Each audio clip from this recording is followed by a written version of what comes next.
suppose qu'une partie d'entre vous ont quand même reconnu Hubert Lapaille, qui faisait ce discours dans les années 1976. Pour les plus jeunes, évidemment, pour mémoire, Hubert Lapaille était tout d'abord un simple ouvrier qui a démarré à l'âge de 17 ans dans le milieu carrier, qui a tout de suite été délégué syndical, puis qui a évolué dans ce créneau pour devenir rapidement permanent. Oui, il est devenu échevin de la commune de Pousseur, conseiller provincial de Liège, et enfin sénateur. Mais comme il le disait dans ses discours, ce n'était pas tellement ce côté politique qui le passionnait, mais c'était, comme l'a dit le comédien Bertrand Delaude qui vient d'exprimer son discours, c'est sur le terrain que ça se passe et c'est là que je me sens bien. Voilà. Merci encore à M. Delaude.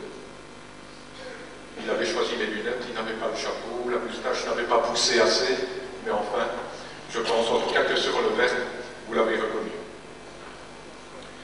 Et je retiendrai évidemment cette parole pleine de sagesse qui peuvent encore nous inspirer aujourd'hui, et en particulier donc cette phrase qui nous dit « c'est sur le terrain que ça se passe, c'est auprès des gens que ça se passe ». Mais revenons à la maison du peuple.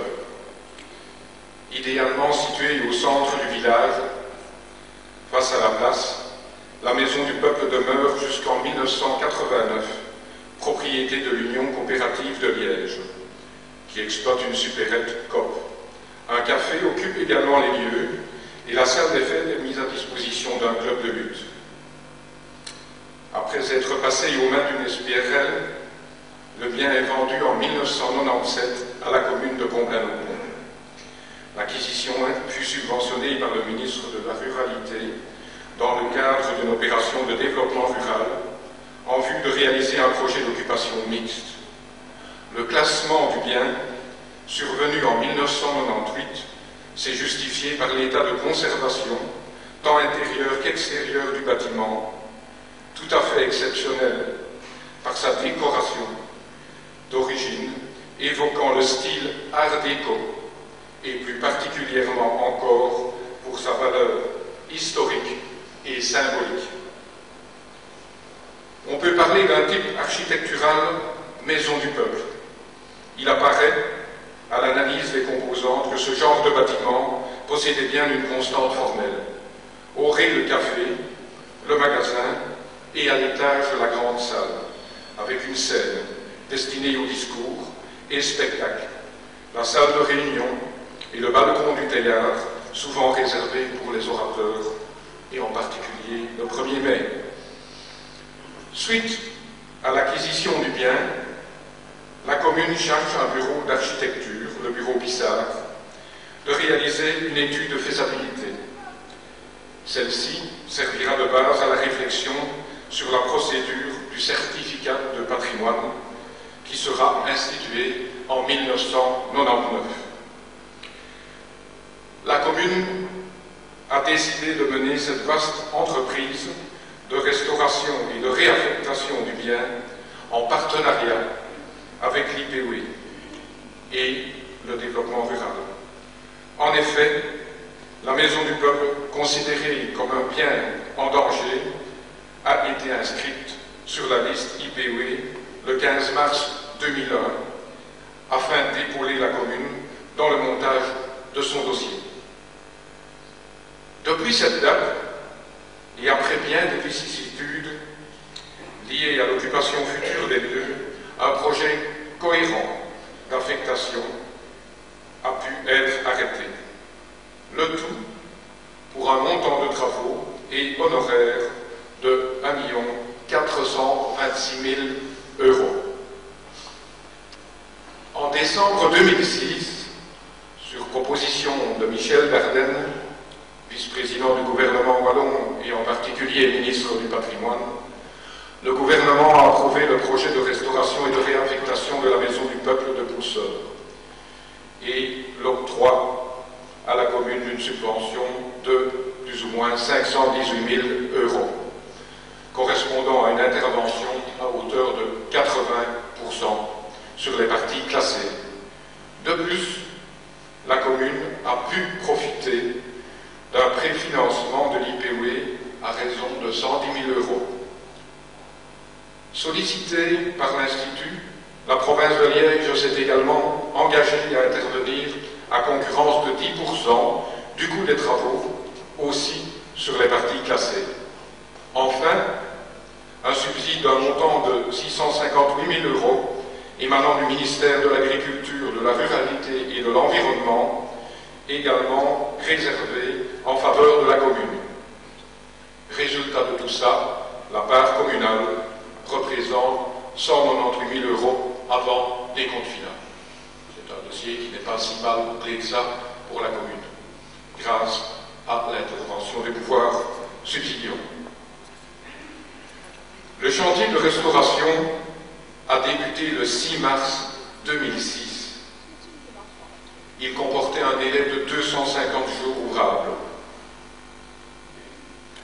À l'inverse de l'action Fortis, le délai global a pratiquement doublé. S'il est vrai que l'on peut aujourd'hui, en appliquant la méthode Coué, dire « tout est bien qui finit bien », ce ne serait certainement pas, toutefois, traduire à 100% notre pensée, ni celle, je crois, des fonctionnaires de terrain qui, pour l'IPOE, le développement rural, la province et l'urbanisme, ont suivi ce chantier. Que de matchs de ping-pong pendant ces 500 jours. En résumé, une leçon à retenir. Jamais plus un chantier de îlots séparés. Jamais plus. Allez, ne restons pas moroses et retenons les leçons, tout simplement. Disons-le encore, tout est bien puisque l'objectif est enfin atteint et le résultat final est quand même remarquable. La Maison du Peuple fait partie d'un vaste projet de redynamisation et d'embellissement de Pousseur, avec pour objectif, fixé dans le cadre du PCDR, la relance de l'économie sociale et locale, le développement du commerce et du tourisme, l'amélioration de la convivialité, le développement de l'action culturelle, la protection, l'amélioration, la valorisation du cadre de vie, l'amélioration de l'esthétique du village, de la mobilité, de la sécurisation des lieux, ainsi que de l'attractivité du centre de Pousseur. Depuis plus de 15 ans, notre commune s'est inscrite dans un premier, puis un second plan de développement rural. Après concertation citoyenne, nous avons pu valoriser la traversée de Pousseur et la nouvelle place, réaliser un parking, réaménager la ruelle du vieux château, transformer le presbytère en lieu d'accueil pour la petite enfance, aménager la voirie des piétonniers, route d'Antille, construire la nouvelle école, sécuriser le sentier de la haie, nous inscrire dans le projet gare pour y destiner bientôt un projet suivi par le CPS et qui sera donc un centre de repassage et magasin de seconde main. Et enfin, la Maison du Peuple. Même si notre devoir de sauvegarde de notre patrimoine est accompli, notre responsabilité est maintenant de veiller à lui rendre les fonctions utiles à l'intérêt public et aux besoins socio-culturels de notre époque. Bref, une nouvelle vie, quoi. Au rez-de-chaussée, dans l'espace multiservice, on trouvera la nouvelle bibliothèque, l'espace public numérique en connexion, dirais-je, avec les actions du plan de cohésion sociale, mais aussi avec le Conseil consultatif des aînés, de manière à permettre à tout un chacun de découvrir, mais aussi d'être initiés aux moyens de communication modernes. On retrouve également la maison de village et la cuisine. Au premier étage, la remarquable salle polyvalente Art déco dans laquelle nous nous trouvons ne prête plus, je pense, de commentaires. Je pense que vous l'avez apprécié à sa juste valeur. Sa vocation sera multiple. Concerts d'hiver, représentations théâtrales, conférences, colloques, réunions des jeunes et des moins jeunes, goûters de pensionnés, etc., etc. Au deuxième étage, l'appartement conciergerie. Et maintenant, il n'y a plus qu'à. Il n'y a plus qu'à trouver les subsides qui nous manquent pour équiper ce bâtiment, mettre cette bibliothèque en place, meubler cette pièce et d'autres encore. Et là, on espère encore être entendu jusqu'au bout. Ce serait bien triste d'avoir investi dans un bâtiment pareil sans que demain, on espère, la communauté française puisse nous aider dans nos espoirs quant à équiper le bâtiment. Et après ce bref, excusez-moi, résumé du projet, il me reste à dire merci. Un merci particulier à ceux et celles qui ont collaboré à la construction du dossier. Un merci à celles et ceux qui, eux, sur le terrain, ont eu le vrai bonheur de suivre ce chantier. Madame Rayet, Madame Hofsommer, François Sounier, Monsieur Scaillet, Monsieur Jacot, Jean-Claude Bastin, François Goumont, Alain Crizac,